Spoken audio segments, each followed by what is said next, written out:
Okay, good morning and welcome to our chapter of the day journey for 2025.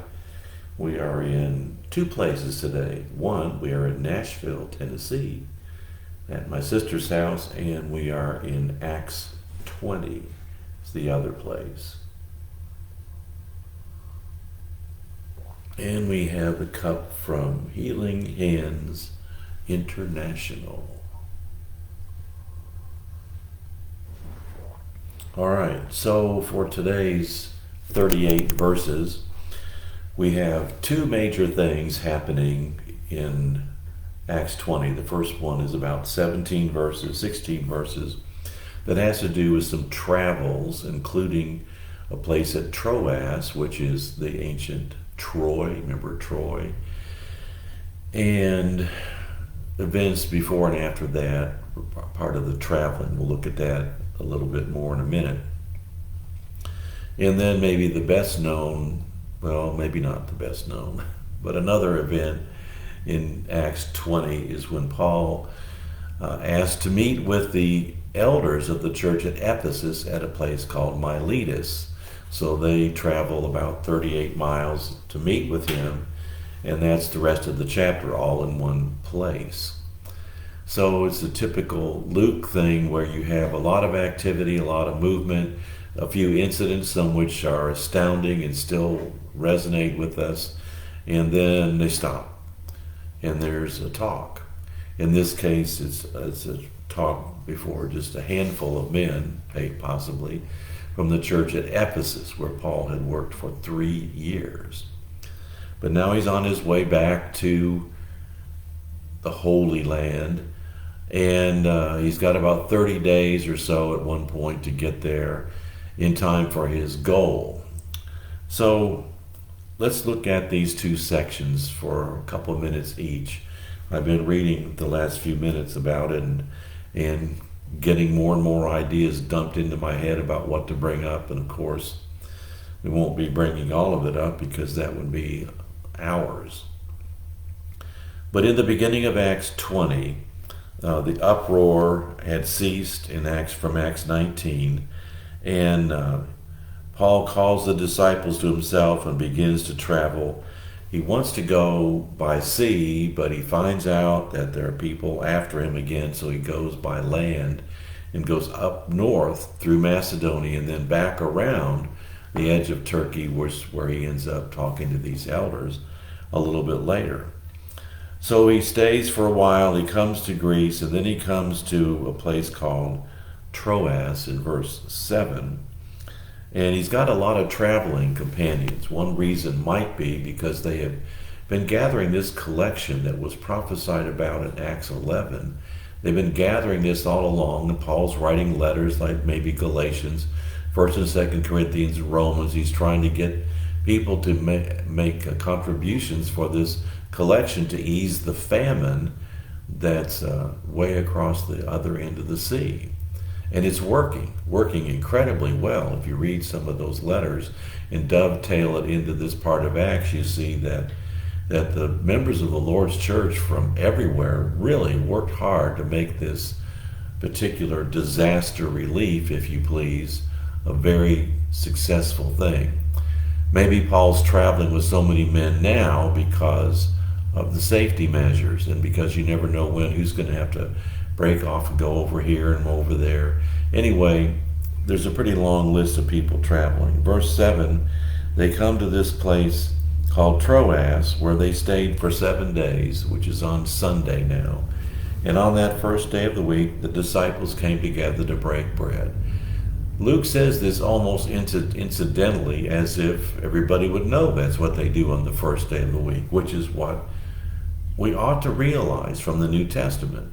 The first day of the week was so important that Paul in 1 Corinthians, which has already been written by this point, had told them to gather and make an offering every first day of the week. The force of the Greek language there doesn't come out in English, but it is an every day of the week contribution on the basis of your prosperity. Well, why every first day of the week? Because they meet every first day of the week. Well, what else do they do on the first day of the week? According to Acts 20 and 7, they take the Lord's Supper every first day of the week. That takes you to 1 Corinthians, where there's a long discussion of the Lord's Supper, and he's talking about the first day of the week in 1 Corinthians 11 through 16 almost exclusively, which includes singing, praying, and preaching. So if you want to know why the Lord's Church, the churches of Christ, have 5 acts of worship, that's it. That's the pattern of the New Testament, and these are things we do every first day of the week. The Lord's Supper is never authorized for any other day of the week, but singing, praying, studying is authorized, if not commanded, way more often than that. So we do that like we are right now. Anyway, they take the Lord's Supper, and then Paul preaches, and his lesson is so involved that it goes on till midnight, and a man named Eutychus, young man, who is in a window ledge or something, and he sinks into a deep sleep, and he falls down from the 3rd story and hits, and apparently he was actually dead. But Paul goes down, relieves him, and they bring the young man up alive in verse 13, and everybody is not a little comforted. Very interesting way to term that. So then they get on the ship and they start the trip further down heading toward Jerusalem. And when they do, they get to this town called Miletus, which I said was about 38 miles away from Ephesus, and Paul calls for the elders of that church. And so the trip is going to be delayed long enough for him to meet with them and talk about some things that are very important. Now this reading in Acts 20, 17 through the end, 38, is one of those emotion-packed lessons, full of the emotions of Paul, tears, weeping, joy, sadness, remembrance. It's all in there. So if we want to learn how to deal with emotions and memories and potentials and maybe even some broken dreams, this is a good place to read it, in addition to the emotions of being ready for what's going to happen next, because it could be dangerous. And Paul brings that up. There are going to be times when people in the church who are going to become dangerous, and you need to be ready, as he talks to these men who are called elders, bishops, and this is the term, as far as I read, this is the only time Paul really brings up the idea of elders being pastors. Paul was not a pastor, because a pastor is an elder who is also a bishop, who is a married man with children. Paul was not that. And people often talk about Paul being a pastor, but it's never stated. That is never said about Paul. He understood what it was like to work with the sheep and to be one of the sheep, but he wasn't an appointed pastor. He was an appointed apostle, which is not the same thing. But these men were. So the church at Ephesus, as a result of at least 3 years of work, which Paul brings up, already had elders, pastors, these men, and this was their role, which is spoken of in 1 Timothy, Titus, 1 Peter, where we learn that these 3 terms are used interchangeably regarding those men. And so they were appointing elders early on in the church. In Acts 14, remember, they appointed elders in every city on their way through the first mission trip. So that's important. We keep that in mind and use Bible terms accurately. But this apparently is the only time Paul talks about this idea of this work being the work of a shepherd, which is a powerful term.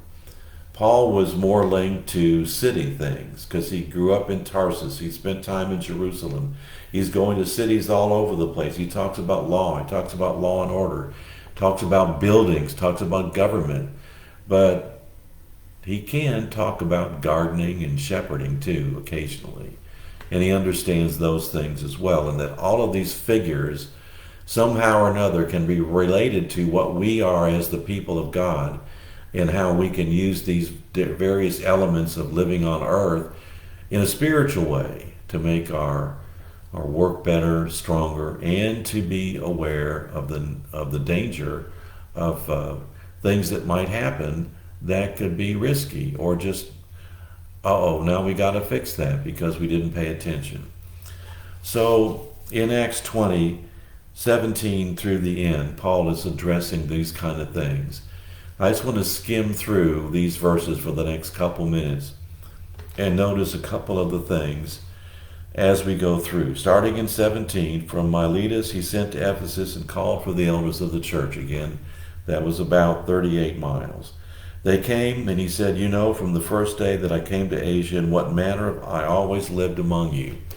So now he's opening himself up. Paul is going to be criticized and has been criticized from the standpoint of his teaching, his authority as an apostle, and his manner of life.